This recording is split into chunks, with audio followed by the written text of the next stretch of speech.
Welcome to our channel. Today we how to improve open source contributions with Red Hat, quick tutorial step by step clearly. First, familiarize yourself with the Red Hat open source ecosystem.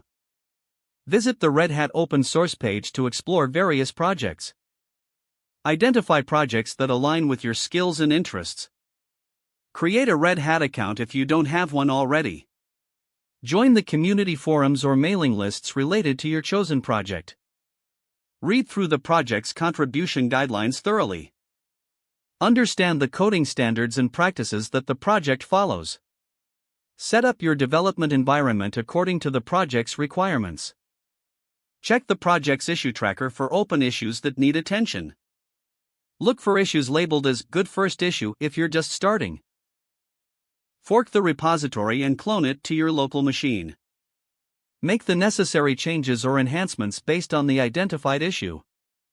Write clear and concise commit messages to document your changes. Push your changes to your forked repository on GitHub. Open a pull request against the original repository. Clearly describe the changes you have made in your pull request description. Engage with maintainers by responding to their feedback promptly. Be open to suggestions and willing to make adjustments to your code. Celebrate small victories, such as your first accepted pull request. Continue contributing to build your reputation within the community. Join events like hackathons or contributor sprints hosted by Red Hat to network. Stay updated on project developments to remain engaged and informed. Use resources available on the Red Hat developer site to improve your skills.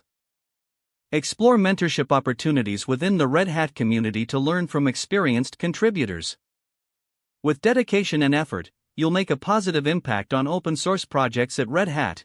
If the page does not load, refresh the browser or try again in a private or incognito window. Make sure you are using the correct email address, then retype it carefully to avoid small typos.